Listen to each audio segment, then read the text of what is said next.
Hello friends, मैं हूं doctor Suman Gupta, स्त्री एवं प्रसूति रोग विशेषज्ञ। और आपने सवाल पूछा है कि मेरे ट्विंस प्रेगनेंसी है और सोनोग्राफी से पता चला है कि एक बेबी की पेट में ही डेथ हो गई है और दूसरा बेबी अभी ठीक है, नॉर्मल है और उसकी हार्ट बीट आ रही है। तो ऐसे केस में मुझे क्या करना चाहिए? दोस्तों, ट्विंस प्रेगनेंसी या मल्टीपल प्रेगनेंसीज में डिटेल में मैं वीडियो बाद में बना दूंगी, लेकिन इस समय मैं आपके इस सवाल का जवाब दे रही हूँ कि अगर ट्विंस प्रेगनेंसी हो गई है या ट्रिपलेट प्रेगनेंसी हो गई है तो उस केस में अगर एक बेबी की इंट्रा यूट्राइन डेथ हो जाती है या कार्डियक एक्टिविटी आई है और उसके बाद वह गायब हो जाती है तो आपको क्या करना है? दोस्तों, अगर किसी पेशेंट को मल्टीपल प्रेगनेंसी है, चाहे वह स्पॉन्टेनियस अपने आप हुई हो या फिर आईवीएफ प्रेगनेंसी के बाद हुई हो, तो उस केस में जब आप अल्ट्रासाउंड कराने जाते हैं तो आपको डॉक्टर बताते हैं कि आपकी प्रेगनेंसी में ट्विंस है या ट्रिपलेट है।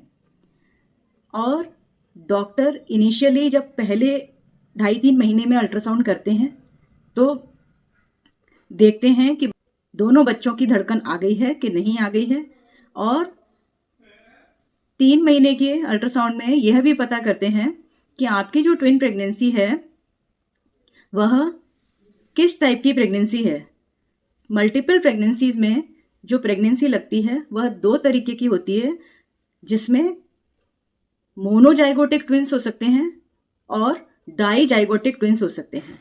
डाईजाइगोटिक ट्विंस का मतलब होता है कि 2 अंडे और 2 स्पर्म से अलग अलग प्रेगनेंसी हुई है और वह प्रेगनेंसी ग्रो कर रही है, जिसमें दोनों बेबीज अलग अलग एमनियोटिक बैग में होते हैं, उनका प्लेसेंटा भी अलग अलग होता है और उनकी ब्लड सप्लाई भी अलग अलग होती है। तो ये बेबी जो है आइडेंटिकल ट्विंस नहीं हो सकते हैं।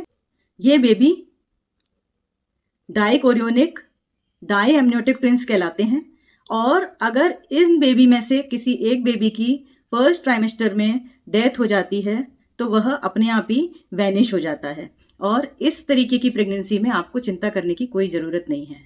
डाइकोरियोनिक डाई एमनियोटिक ट्विंस में अगर सेकेंड ट्राइमेस्टर में एक बेबी की डेथ हो जाती है तो वह बेबी अपने आप ही धीरे धीरे सूखने लगता है और दूसरा जो सर्वाइविंग बेबी है वो ग्रो करता रहता है। इस केस में भी आपको चिंता करने की ज़रूरत नहीं है। डाइकोरियोनिक डाई एमनियोटिक प्रेगनेंसी में अगर थर्ड ट्राइमेस्टर में जब बेबी थोड़े बड़े हो गए हैं और एक बेबी की डेथ हो जाती है, दूसरा बेबी ठीक है, उसकी धड़कन आ रही है, तो यह देखा जाता है कि आपकी बेबी की जेस्टेशनल एज कितनी है। अगर 34, 35, 36 वीक्स की प्रेगनेंसी है तो प्रेगनेंसी को टर्मिनेट कराया जाता है। और एक बेबी के डेड होने के कारण मदर के ब्लड टेस्ट कराए जाते हैं, क्योंकि बेबी के डेड होने के बाद मदर के ब्लड में कोएगुलेशन प्रोफाइल चेंज होने की संभावना होती है। तो मदर के बाकी इन्वेस्टिगेशंस के साथ साथ coagulation profile, BT-CT, PT-APTT, platelet count, ये सब कराया जाता है ताकि यह पता लगा सकें डेड बेबी होने के कारण मदर के ब्लड में कुछ चेंजेस आए हैं तो वो समय रहते पता लग सके। कई बार बेबी डेड होने की वजह से पेशेंट को हाइपरटेंशन भी हो जाता है, और इसलिए पेशेंट की और बेबी की मॉनिटरिंग करना बहुत ज़रूरी है।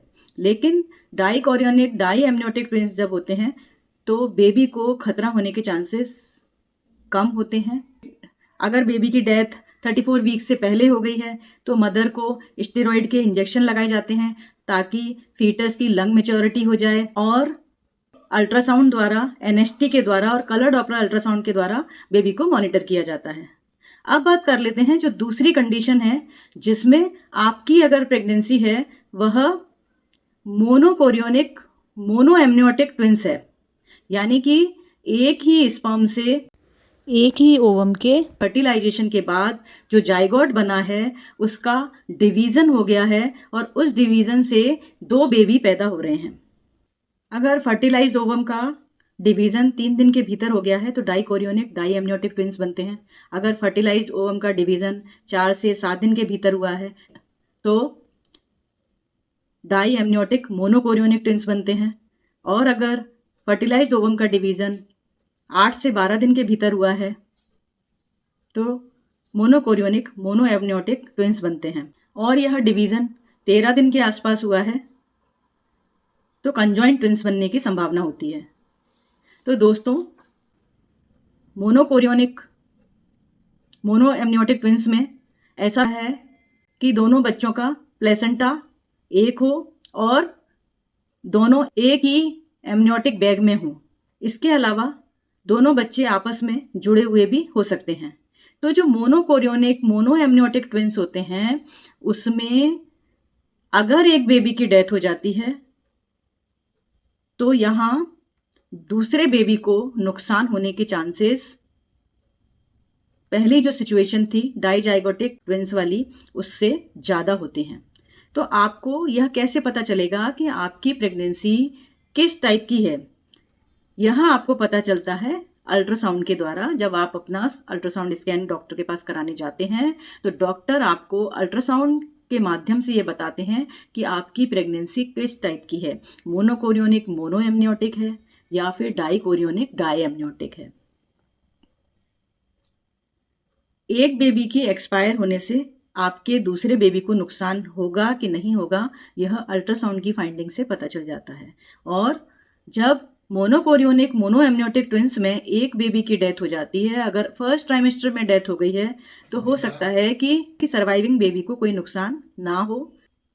मोनोकोरियोनिक मोनोएमनियोटिक ट्विंस में वैसे भी दोनों बच्चों को IUGR होने के चांस होते हैं, प्री टर्म डिलीवरी के चांसेस होते हैं, अबॉर्शन के चांसेस भी ज़्यादा होते हैं और डिस्कॉर्डेंट ग्रोथ यानी कि एक बच्चा अच्छी तरह से ग्रो कर रहा है और दूसरा बेबी ठीक से ग्रो नहीं कर पा रहा है, क्योंकि यूट्रोप्लेसेंटल सर्कुलेशन एक बेबी को ज़्यादा होता है और एक बेबी को कम होता है।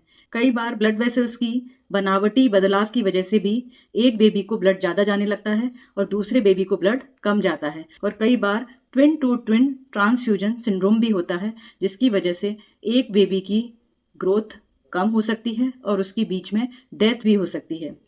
अर्ली प्रेगनेंसी में पहला बेबी डेड हो गया है तो अबॉर्शन के चांसेस बढ़ जाते हैं, प्री टर्म डिलीवरी के चांसेस बढ़ जाते हैं।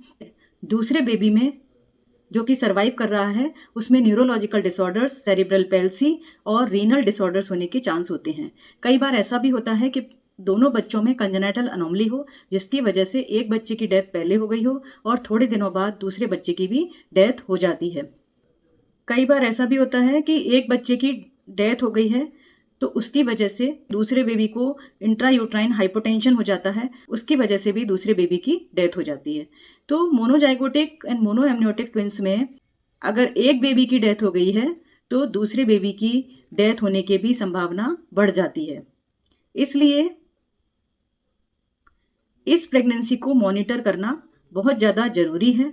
अगर लेट प्रेगनेंसीज में एक बेबी की डेथ हो गई है तो सर्वाइविंग बेबी के लिए अल्ट्रासाउंड के द्वारा मॉनिटरिंग करना, NST कराना और समय से कलर डॉपलर अल्ट्रासाउंड कराना। अगर फीटल हाइपोक्सिया के चेंजेस लगते हैं तो इंट्रायूट्राइन ब्लड ट्रांसफ्यूजन करना टू प्रिवेंट एनीमिया और उसके बाद सही टाइम पर बेबी को डिलीवर कराना बहुत ज़रूरी है।